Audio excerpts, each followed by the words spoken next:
तर good morning मित्रांनो, मी पहिला दुसरा आणि तिसरा व्लॉगमध्ये सांगितलं की आम्ही काय एन्जॉयमेंट केलं ते सगळं. हे काय बोटिंग केली, ज्यानं व्लॉग नसून पाहिला तो जाऊन सर पहिला दुसरा आणि तिसरा व्लॉग पाहा, त्याच्यानंतर हा वाला व्लॉग पहा.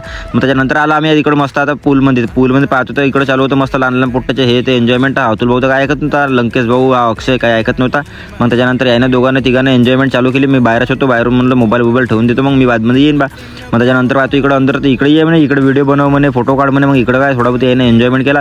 हे तर काय ऐकतच नव्हते, चष्मे लावून सने मस्त नाही म्हणतले इथे एकमेकाला उचलत होते, एकमेकाच्या अंगावर बसत होते, हे ते करत होते. म्हणलं करा साल्याला जे वाटते ते. इथं ऐकत नव्हते. हे पाहा ना, एकावर एक मग चौथा आला, चौथाही बसला. म्हणलं करा साल्याला जे वाटते ते एन्जॉय करूनच घ्या. नाही म्हटलं एक दिवसाचे तर एन्जॉयमेंट राहते कसं पण.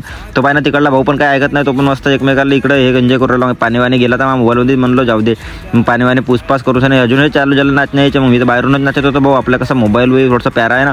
मग त्याच्यानंतर इकडे पाहिजे इकडे बी एकावर एक बापरे म्हणलं इथं पाण्यात का करते ना का नाही तर भगवान जाणे. तुम्ही पाहिला का पाण्यात काही करत असेल तर सांगा बरं, तर समजलं मग जाणार नाही आजपासून मी दुसऱ्या कोणत्या वॉटर पार्कमध्ये. मग त्याच्यानंतर आम्ही मस्त बैलबंडीवाला चालू केलं. तर याच्या बाद पण तुम्हाला अगर हे वाला पूर्ण ब्लॉग पाहायचं असेल तर तुम्ही फॉलो करून ठेवा. मी 5व्या ब्लॉगमध्ये ते सगळं टाकतो. तेव्हा तुम्हाला भावनावर घालली टोपी. तोपर्यंत तुम्ही फॉलो करा, लाईक करा, शेअर करा, सबस्क्राईब करा. थँक्यू.